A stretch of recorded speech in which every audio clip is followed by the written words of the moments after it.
Welcome to my YouTube channel world literature. आज जो topic discuss करने वाले हैं वो है Sir Gawain and the Green Knight. ये एक एपिक पोइट्री है जिसको आज हम डिस्कस करने वाले हैं। तो अपना लेक्चर जो है वो हम स्टार्ट करते हैं। बहुत डिटेल से इस वर्क को जो है वो आज हम डिस्कस करेंगे। Sir Gawain and the Green Knights, इसका जो इंट्रोडक्शन हम डिस्कस करते हैं कि इसको कब लिखा गया, इसका राइटर कौन है एंड इसके अंदर कौन से फोक मोटिव्स जो हैं वो रखे गए हैं। Sir Gawain and the Green Knight इसको लेट 14th सेंचुरी में लिखा गया था एंड इसका जो जॉनर है वो चिवैलरिक रोमांस भी आ जाता है, क्योंकि इसके अंदर जो है वो ब्रेवरी को डिस्कस किया गया है, नाइट्स की टेल्स को डिस्कस किया गया है। 14th सेंचुरी में चिवैलरी जो कि एक फेमस चीज़ थी, उस टाइम पे जो है वो ब्रेवरी को जो है वो बहुत फेमस माना जाता था, या फिर एक की एलिमेंट है ये 14th सेंचुरी का। तो इस एपिक पोइट्री में भी हमें जो है वो चिवैलरी मिलती है, चिवैलरिक रोमांस मिलता है। मींस के जो नाइट्स थे, जो ब्रेव सोल्जर्स थे, उनके रोमांटिक रिलेशनशिप्स भी जो है ना वो हमें इस एपिक पोइट्री में नज़र आते हैं। एंड इसको जो है वो मिडल इंग्लिश एलिटरेटिव वर्स में लिखा गया है। इसके जो राइटर हैं वो अननोन है एंड इसको जो है वो टाइटल जो है वो बहुत सेंचुरीज बाद दिया गया था। मीन्स कि इसको 14th सेंचुरी में तो लिखा गया था, लेकिन इसको टाइटल जो है वो बहुत सी सेंचुरीज गुजरने के बाद मिला था। एंड इसका जो प्लॉट है उसमें दो फोक मोटिव्स जो हैं वो डिस्कस किए गए हैं। फर्स्ट जो मोटिव ये है कि जब इवेंट्स होते हैं तो उसमें जो है वो कुछ गेम्स खेली जाती हैं, और उन वो जो गेम्स हैं उनके कुछ रिजल्ट्स भी होते हैं कि कौन विन कर रहा है, कौन लूज़ कर रहा है। तो ये कुछ मोटिव्स भी जो है वो इसमें डिस्कस किए गए हैं। इस वर्क के कुछ की फैक्ट्स को हम डिस्कस कर लेते हैं। इसका full title Sir Gawain and the Green Knight है। इसको लिखा गया था 1340 से 1400 के दरमियान एंड इसको लिखा कहाँ गया था, वेस्ट मिडलैंड्स इंग्लैंड में। और इसका जो लिटरेरी पीरियड है वो मेडिवल रोमांस लिटरेचर है। इसका जॉनर एपिक पोइट्री है, romance, adventure, Arthurian legend. And इस एपिक पोइट्री की फर्स्ट सेटिंग कोर्ट ऑफ कैमिलॉट है एंड सेकंड जो सेटिंग है वो बर्टिलक कैस्टल है। तो ये जो दो सेटिंग्स हैं वो इस एपिक पोइट्री में हमें नज़र आती हैं। फर्दर इसके टाइटल को हम डिस्कस करते हैं। इस एपिक पोइट्री को टाइटल दिया गया है Sir Gawain and the Green Knight. तो ये दो मेन कैरेक्टर्स हैं जो इस एपिक पोइट्री के टाइटल को रिप्रेजेंट करते हैं। सर गवेन भी इसमें एक कैरेक्टर है एंड जो ग्रीन नाइट है ये भी एक कैरेक्टर है। तो इन दोनों कैरेक्टर्स के नेम पर इस एपिक पोइट्री को जो है ना वो टाइटल दिया जाता है, क्योंकि इन्हीं की टेल जो है ना वो पूरी एपिक पोइट्री में जो है वो दिखाई गई है, उसको नरेट किया गया है। फर्दर अगर हम इसके थीम्स की बात करें तो इसमें ऑनर एंड ज्वेलरी इसको डिस्कस किया गया है, natural and super natural elements. अभी जो ग्रीन नाइट है ये एक सुपर नेचुरल एलिमेंट था, रेपुटेशन एंड क्रिश्चियन वैल्यूज़, ये कुछ इंपॉर्टेंट थीम्स इसमें डिस्कस किए गए हैं। अब इसकी प्लॉट समरी को जो है वो हम डिस्कस करते हैं। अब किंग ऑर्थर का कोर्ट है और न्यू ईयर के इवेंट को सेलिब्रेट किया जा रहा है। अब जब न्यू ईयर का इवेंट इस कोर्ट में सेलिब्रेट किया जा रहा होता है तो उस टाइम पे जो है वो एक सुपरनैचुरल चीज़ आती है जिसका नेम होता है ग्रीन नाइट। अभी अचानक से ग्रीन नाइट यहाँ पर आता है और ग्रीन नाइट आकर इस कोर्ट को चैलेंज करता है कि मैं एक गेम खेलना चाहता हूँ।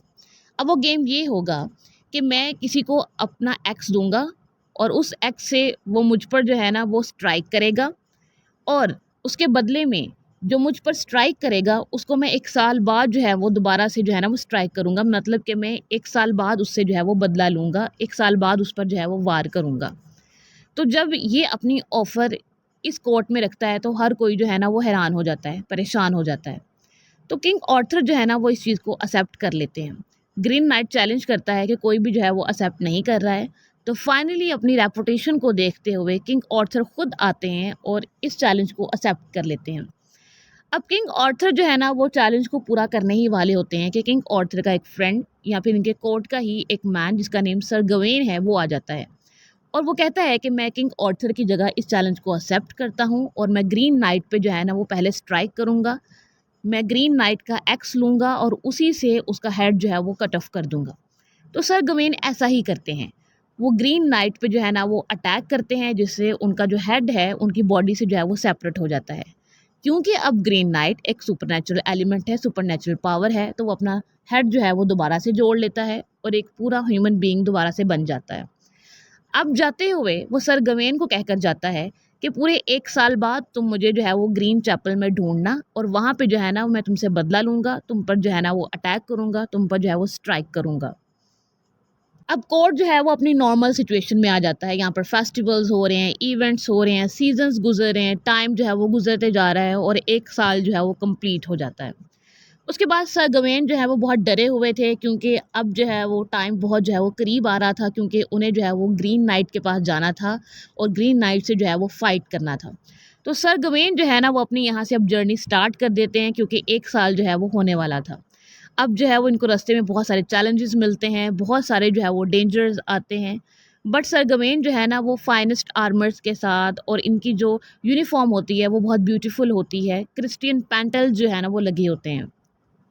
अब सर गवेन की जो जर्नी है ना वो कंटिन्यू होती है और क्रिसमस डे आ जाता है। अब क्रिसमस डे पर ये एक कैस्टल में पहुंचते हैं, वहाँ पर एक लॉर्ड रहते हैं और उनकी एक ब्यूटीफुल वाइफ होती है। अभी जो लॉर्ड है, ये जो किंग है, वो सर गवेन को कहता है कि हम दोनों जो है ना वो एक चैलेंज करते हैं, हम दोनों एक गेम खेलते हैं कि हम पूरे दिन में जो भी काम करेंगे, जो भी चीज़ हम विन करेंगे, वो शाम को जो है ना वो हम डिस्कस करेंगे, या फिर अगले दिन जो है वो हम डिस्कस करेंगे। तो ये जो किंग है, ये रोज़ जो है ना वो शिकार करने के लिए जाता है। अब ये जब जंगल में शिकार करने के लिए जाता है तो रोज़ कुछ ना कुछ शिकार कर कर ले आता है। कभी ये फॉक्स को लेकर आ रहा है, कभी जो है ये डियर को लेकर आ रहा है। तो ये डेली एक दूसरे को जो है ना वो रिपोर्ट दे रहे होते हैं कि मैंने जो है ना वो आज ये अचीवमेंट की, मैंने आज ये चीज़ जो है वो विन की। अब सर गवेन क्या कर रहे थे, वो इस कैस्टल में रह रहे थे, इस पैलेस में जो है ना वो रह रहे थे।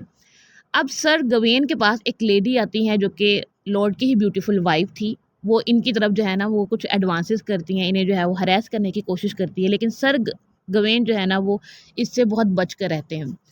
अब जब लॉर्ड से पूछता है ना कि तुमने आज के दिन में जो है वो क्या अचीवमेंट की, तुमने आज के दिन में जो है वो क्या विन किया, तो सर गवेन कहते हैं कि मैंने एक किस जो है ना इसको विन किया है, क्योंकि वो जो ब्यूटीफुल लेडी होती है वो सर गवेन को एक किस देती है। नेक्स्ट डे फिर से यही होता है। किंग जो है वो अगेन गवेन से पूछता है कि तुमने आज के दिन में जो है ना वो क्या अचीवमेंट की, क्या चीज़ जीती, तो फिर कहता है कि 2 किसेज़। थर्ड डे पे जाके कहता है 3 किसेज़। एंड फाइनली सर गवेन के अब जाने का यहाँ से टाइम आता है, क्योंकि अब फाइनली ये जो है वो ग्रीन नाइट से मिलने के लिए जा रहा है। अब ग्रीन नाइट से मिलने से पहले ये जो ब्यूटीफुल वाइफ थी लॉर्ड की, ये इसे एक ग्रीन गिर्डल देती है। सर गवेन जो कि इतने दिनों से इस वाइफ से, इस ब्यूटीफुल लेडी से दूर रह रहे थे, इससे बच कर रह रहे थे, उस वुमन को जो है वो रेजिस्ट कर रहे थे और उससे दूर रह रहे थे, फाइनली थर्ड डे पर जो है ना वो उस ग्रीन गिर्डल को इनसे ले लेते हैं। और वो लेडी इनको कहती है कि ये सर गवेन को जो है ना वो प्रोटेक्ट करेगी, एंड जब ग्रीन नाइट जो है वो इन पर अटैक करेगा तो सर गवेन जो है ना वो बच जाएंगे, उसके वार से जो है ना ये सेफ रहेंगे। सर गवेन जो है ना वो कैस्टल की तरफ निकल जाते हैं, एंड बहुत सारा सफ़र करने के बाद इनको फाइनली ग्रीन नाइट की कैस्टल जो है वो नज़र आ जाती है। अब इन्हें जो है वो अंदर से एक्सिस की आवाज़ें आ रही होती हैं, क्योंकि ग्रीन नाइट जो है ना वो अपनी एक्सिस को ठीक कर रहा होता है। अभी अंदर एंटर होता है और ग्रीन नाइट जो है ना वो अपना इंट्रोडक्शन देता है। वो कहता है कि मेरा नेम जो है ना वो बर्टिलक है, एंड जो बर्टिलक है ये सर गवेन पर जो है ना वो अटैक करता है। पहला अटैक करता है तो उसका वेस्ट जाता है, सेकंड अटैक करता है तो सर गवेन को जो है ना वो एक बाउंड आ जाता है। बर्टिलक देन एक्सप्लेन करता है सर गवेन को कि मैं तुम्हारी ज्वेलरी को जो है वो टेस्ट कर रहा था, तुम्हारी ऑनेस्टी को टेस्ट कर रहा था, और ये जो मैंने तुम्हें बाउंड दिया है ना, ये तुम्हारी पनिशमेंट है। ये पनिशमेंट इस वजह से है कि तुमने ये ग्रीन ग्रिडल जो है वो उस वुमन से क्यों लिया। तो क्योंकि तुम एक सोल्जर हो और तुम्हें जो है वो एक सोल्जर की तरह ही जो है वो बिहेव करना चाहिए था, तुम्हें जो है वो डरना नहीं चाहिए था, तुम्हें जो है वो ऑनेस्ट रहना चाहिए था और मुझसे फाइट करने के लिए यहाँ पर आना चाहिए था। देन ग्रीन नाइट बताता है कि जिस कैस्टल में तुम रह रहे थे, जहाँ पे एक लॉर्ड था और उसकी एक ब्यूटीफुल वाइफ थी, उनका जो रियल नेम है वो मॉर्गन ले फे है, और वो जो क्वीन है, वो जो ब्यूटीफुल वाइफ थी, उसके पास पावर है, वो ऐसे गेम्स जो है ना वो अरेंज करती रहती है, और वो किंग ऑर्थर के कोर्ट को जो है वो टेस्ट कर रही थी कि उनके सोल्जर्स कैसे हैं, वहाँ की ज्वेलरी कैसी है, वहाँ के नाइट्स जो हैं वो कैसे हैं। गवेन जो है ना वो कैमिलोट दोबारा चला जाता है वापस, लेकिन गवेन जो है वो एम्बैरस भी होता है। एम्बैरस इस वजह से होता है कि इसे उस वुमन से ग्रीन गिर्डल नहीं लेना चाहिए था, इसे ब्रेवरीज के साथ जो है वो ग्रीन नाइट के साथ जो है वो फाइट करना चाहिए था। सर गवेन जो है वो कैमिलोट वापस आ जाते हैं एंड किंग के पास आते हैं, एंड सारा किस्सा आकर इसको सुनाते हैं। किंग जो है वो फिर भी जो है वो सर गवेन को अप्रिशिएट करते हैं एंड सबको ऑर्डर देते हैं कि आज के बाद सब जो है वो ग्रीन बैंड्स पहनेंगे। इससे जो है ना वो सॉलिडरिटी जो है वो शो होती है, एंड इसी के साथ ये स्टोरी जो है वो एंड हो जाती है। इसमें ग्रीन नाइट एंड सर गवेन की जो आपस की फाइट है वो दिखाई गई थी, इनके दरमियान जो गेम था वो दिखाया गया था, क्योंकि सबसे पहले जो है वो सर गवेन जो है वो ग्रीन नाइट पर अटैक करते हैं, स्ट्राइक करते हैं, उसके बाद 1 साल तक सर गवेन जो है वो वेट करते हैं, उसके बाद अपनी जर्नी को ये स्टार्ट करते हैं और ग्रीन नाइट से जो है ना वो स्ट्राइक लेने के लिए उसके पास जाते हैं। एंड इससे जो है वो इनकी ब्रेवरी को टेस्ट किया जाता है, इनकी ऑनेस्टी को जो है वो टेस्ट किया जाता है, एंड 14th सेंचुरी में जो नाइट्स थे उनकी ऑनेस्टी को भी टेस्ट किया जाता है। आज के लेक्चर में बस इतना ही। आई होप कि यहाँ तक ये जो एपिक पोइट्री है वो आपको समझ आई होगी। वीडियो को लाइक और शेयर और चैनल को ज़रूर सब्सक्राइब कीजिएगा। Thanks for watching my channel.